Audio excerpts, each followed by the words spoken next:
I have watched this pattern repeat for decades, and Iran is simply the latest case where Washington chose comfort over accuracy. When the protests began, the first intelligence read circulating through the media and political class was not an assessment, it was a wish. Numbers were thrown around, casualty figures repeated without verification, and arrests cited from activist organizations operating under severe access constraints. I know how difficult it is to collect reliable intelligence when a government cuts internet access and seals internal communications, yet that did not slow the narrative machine. It accelerated it. What struck me immediately was how quickly policymakers and commentators framed the unrest as an existential threat to the Iranian state. That conclusion ignored 40 plus years of regime survival through war, sanctions, and repeated protest cycles. Intelligence is supposed to separate capability from desire. Instead, analysts and officials blurred the line, treating visible anger as equivalent to regime collapse potential. That is not analysis. That is projection.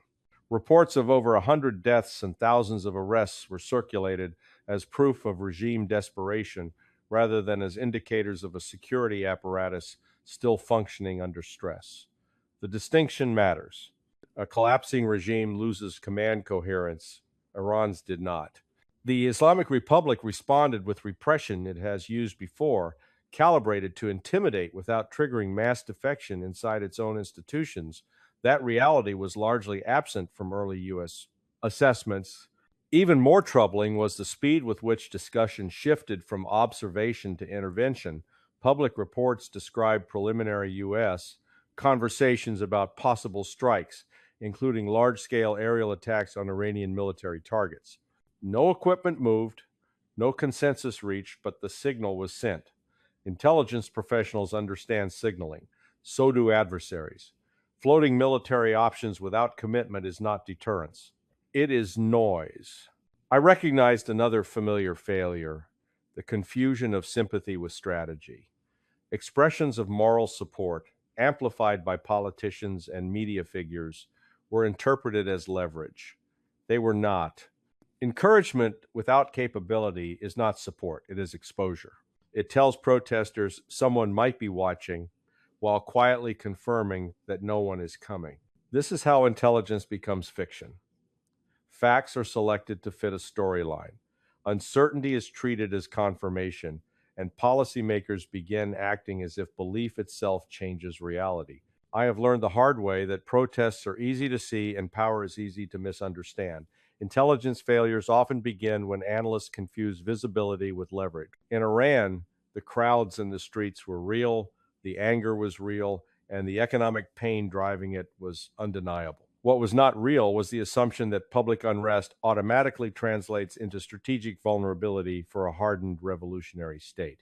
That mistake has been made repeatedly, and each time it reveals how shallow Washington's understanding of authoritarian durability really is. The Islamic Republic was built to survive exactly this kind of pressure.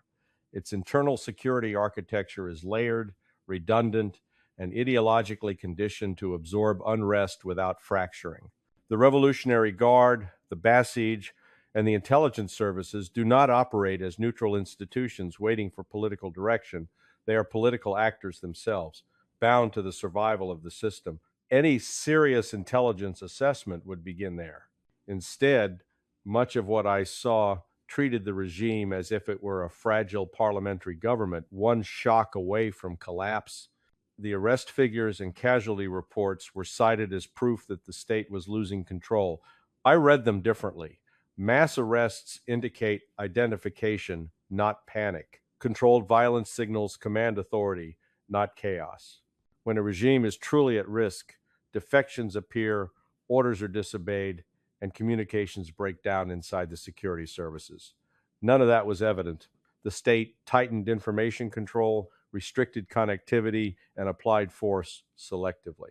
Those are the actions of a government under pressure, not a government on the brink. Another analytical failure was generational romanticism.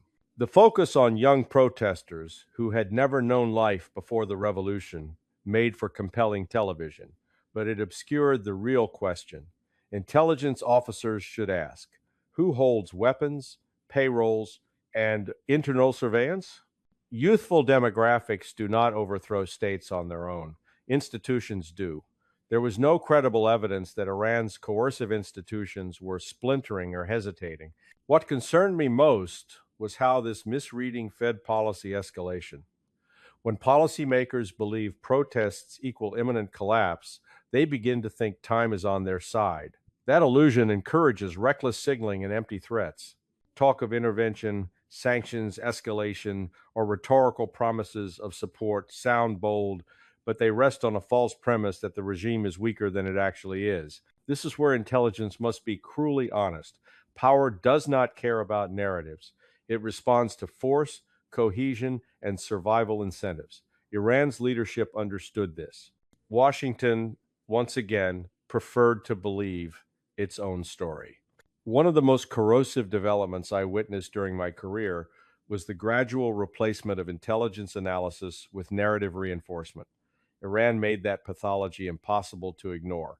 What circulated in Washington during the uprising was less an intelligence product than a curated story, assembled from activist claims, media amplification, and political signaling, then fed back into the system as if it were validated fact. That is not how intelligence is supposed to work, but it has become how it often functions. The core problem was sourcing. When access is denied and communications are restricted, intelligence officers are trained to slow down, not speed up. Instead, casualty figures and arrest numbers from advocacy networks were repeated with minimal caveats, stripped of uncertainty, and treated as trend lines. I do not dismiss activist reporting outright. It can be valuable, but intelligence tradecraft demands corroboration, pattern analysis, and an understanding of incentive structures. Activist groups have motives, media outlets have incentives, politicians have agendas. Intelligence is supposed to filter those pressures, not absorb them. What I saw instead was a feedback loop. Media reports cited unnamed officials. Officials referenced media reporting. Analysts were pressured to explain developments in language already accepted by the political class. That is how assessment becomes affirmation. Once a narrative hardens that the regime is desperate, that the uprising is unprecedented, that collapse is possible, contrary indicators are treated as anomalies rather than signals. This distortion was visible in how information warfare was misinterpreted as strategic weakness. Internet shutdowns were described as evidence of panic rather than as a standard counterinsurgency tactic Iran has employed repeatedly. Communications blackouts were framed as desperation, not control. Even the regime's threats of retaliation against U.S. assets were treated as bluster rather than as consistent deterrent messaging grounded in real regional capabilities. The most dangerous moment in any intelligence cycle is when analysts begin writing for effect instead of accuracy. I recognize that shift in the language being used, words like moment, turning point, and historic. Those are not analytical terms. They are narrative cues. Once they enter intelligence assessments, policymakers stop asking whether something is true and start asking how to respond to it emotionally. This is how intelligence becomes fiction without anyone formally lying. Each piece of information may be plausible on its own, but assembled to serve a predetermined story, it produces a false picture of reality. Decisions made on that basis are not merely flawed, they are reckless. One of the most persistent delusions in Washington is the belief that rhetoric, sanctions, or vague threats can substitute for real leverage. Iran exposed that illusion yet again. As the uprising intensified, U.S. officials and allied commentators spoke as if American words themselves were shaping events on the ground. I have seen this mindset before, and it always rests on a misunderstanding of how adversaries actually calculate risk. The assumption was that public expressions of support, combined with hints of possible military action, would intimidate Tehran and embolden protesters simultaneously. That theory ignores how regimes like Iran process external pressure. They do not react emotionally. They assess capability, credibility, and cost. When U.S. officials floated discussions of airstrikes without moving forces or committing to a course of action, they revealed hesitation, not resolve. From an intelligence perspective, that kind of signaling weakens deterrence rather than strengthening it. Sanctions were treated as another lever, despite decades of evidence showing their limited impact on regime behavior under acute political stress. Economic pressure contributed to public anger, but it did not fracture elite cohesion. Iranian leadership has long learned how to externalize blame, shift burdens downward, and preserve core institutions. Intelligence assessments that suggested otherwise were reading hardship as vulnerability rather than as a condition the regime had already absorbed. There was also a dangerous overestimation of American influence over internal Iranian dynamics. Policymakers spoke as if Washington could tilt the balance simply by choosing the right words or issuing the right warning. That reflects a deep misunderstanding of sovereignty and nationalism. External endorsement often discredits domestic movements rather than empowering them. Iranian security services understand this instinctively and exploit it relentlessly. What troubled me most was how leverage was imagined without accounting for retaliation. Iran's warnings that U.S. bases, ships, and regional assets would be considered legitimate targets were not empty theatrics. They were reminders of an established asymmetric doctrine.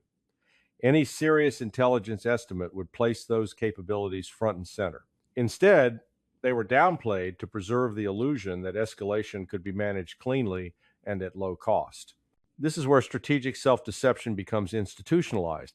Leaders convince themselves that they possess influence they do not actually have, while dismissing risks they would rather not confront. Intelligence should puncture that fantasy. In this case, it was used to sustain it. When leverage is assumed rather than earned, policy drifts into bluff. And bluffing against a state that has survived war, isolation, and internal unrest for decades is not strategy, it is theater. There is a quiet cruelty embedded in how Washington talks about uprisings it has no intention of supporting in any material way. I have watched this pattern unfold too many times to mistake it for solidarity. Hope becomes a tool, deployed rhetorically, then abandoned once it has served its narrative purpose. Iran followed that script with grim precision. Public statements signaling that the United States stands ready to help were interpreted by many outside the intelligence community as meaningful commitment. Inside the system, the reality was different. There were no operational plans to protect protesters, no serious preparations to counter retaliation, no coherent strategy to manage escalation. Encouragement was cheap, responsibility was not. Intelligence officers understand the difference, but that distinction rarely survives the political filter. From an analytical standpoint, encouraging unrest without providing capability creates moral hazard. It alters the behavior of people on the ground while leaving the balance of power unchanged. Protesters may take greater risks, believing external support exists, while the regime adjusts tactics, knowing that intervention is unlikely. The result is predictable: higher casualties, more arrests, and a reinforced security state that learns from the episode. This is not a hypothetical concern. It is an observable pattern. When outside actors elevate expectations they cannot meet, they distort local decision-making. Intelligence assessments should warn against this dynamic. Instead, many products frame moral signaling as strategic pressure, ignoring the operational consequences for those bearing the cost. What also went largely unexamined was how the regime exploited this messaging. Iranian authorities portrayed the protests as foreign influenced, using external rhetoric to justify harsher repression and tighter controls. That narrative resonated with segments of the population conditioned by decades of siege mentality. By speaking loudly and acting quietly, Washington handed Tehran a propaganda gift. I found it revealing that discussions of support rarely included serious analysis of second-order effects. There was little examination of how promises, even implicit ones, shape threat perceptions inside authoritarian systems. Intelligence tradecraft demands that we ask not just how our words are heard by allies, but how they are weaponized by adversaries. That question was sidelined. Weaponized hope is not a strategy. It is a performance that allows policymakers to appear engaged without accepting risk. The damage is borne by others, while the institutions responsible avoid accountability by pointing to intent rather than outcome. In intelligence work, intent matters far less than effect. The effect here was predictable and preventable. That makes it a failure, not a tragedy. Deterrence is not a feeling, and it is not a press release. It is a calculation made by adversaries based on observed behavior, not stated intention. What unfolded during the Iranian uprising exposed how far American deterrence has drifted from that basic reality. The United States spoke loudly about options while doing almost nothing to make those options believable. From an intelligence perspective, that gap was glaring. When reports surfaced that U.S. officials were discussing possible strikes on Iranian military targets, the message was deliberately ambiguous. No forces were repositioned, no timelines were communicated, no diplomatic groundwork was laid to manage escalation. This was deterrence theater, not deterrence strategy. Adversaries know the difference. Iran certainly does. It has spent decades studying how Washington signals resolve and how often those signals collapse under political cost. The result was predictable confusion. Allies were unsure whether American statements represented intent or posturing. Adversaries concluded correctly, in my judgment, that the United States was divided internally and reluctant to escalate. That is not a failure of messaging, it is a failure of credibility. Intelligence assessments that treat rhetorical threat as meaningful deterrence misunderstand how deterrence actually works. Iran's response was disciplined and consistent. Officials warned that U.S. bases, ships, and assets in the region would be legitimate targets if attacked. That was not bluster. It was a reminder of established capabilities and doctrine. Any honest intelligence estimate would acknowledge that Iran possesses multiple asymmetric options capable of imposing real costs. Those options did not disappear simply because Washington preferred not to dwell on them. What concerned me most was how deterrence language became detached from force posture. In my experience, when words outrun capability, adversaries test boundaries. They probe, wait, and adapt. Iran did exactly that, maintaining internal control while signaling readiness to retaliate externally. Washington, meanwhile, avoided commitment while hoping uncertainty itself would restrain behavior. That is not how deterrence survives. It is how it erodes. This pattern extends beyond Iran. When adversaries observe repeated cycles of rhetorical escalation followed by restraint, they revise their threat models. Intelligence agencies should be documenting that shift relentlessly. Instead, too often they are asked to explain why deterrence still works, despite mounting evidence to the contrary. Deterrence without credibility is not deterrence at all. It is a gamble that the other side will continue to behave as if the old rules still apply. Iran has long since updated its calculations. The question is whether Washington has. The Iranian uprising did not expose a sudden collapse of American power. It revealed something more damaging and far more difficult to repair: the collapse of American analytical discipline. What failed was not a single estimate or a misread data point, but a culture that increasingly confuses narrative coherence with intelligence rigor. I have watched that decay accelerate, and Iran made it impossible to ignore. The hard lesson is that intelligence corruption does not begin with lies. It begins with incentives. Analysts learn which conclusions travel upward smoothly and which ones stall careers. Policymakers reward assessments that validate their assumptions and marginalize those that complicate decisions. Over time, analysis bends not dramatically, not all at once, but enough to turn skepticism into compliance. By the time a crisis arrives, the system is already primed to believe what it wants to believe. In the case of Iran, Washington convinced itself that unrest equaled leverage, that rhetoric equaled influence, and that ambiguity equaled deterrence. None of those assumptions held. The regime survived. The protesters paid the price, and American credibility eroded further in the eyes of allies and adversaries alike. That outcome was not inevitable. It was manufactured through repeated analytical shortcuts and institutional self-deception. What makes this failure especially corrosive is that it will be explained away rather than confronted. There will be no formal reckoning, no serious audit of how intelligence was framed, filtered, and politicized. Instead, the narrative will quietly shift. The episode will be described as complex, unpredictable, or inconclusive. Complexity will be used as camouflage for accountability avoidance. As a former intelligence officer, I find that unacceptable. Intelligence exists to impose discipline on power, not to decorate it. When assessments become aspirational, policy becomes reckless. When intelligence officers stop saying we don't know and start implying we believe, they stop doing intelligence work altogether. The world has changed. The United States no longer operates in an environment where perception alone carries weight. Adversaries test claims, allies hedge against inconsistency. Credibility is no longer assumed, it is measured.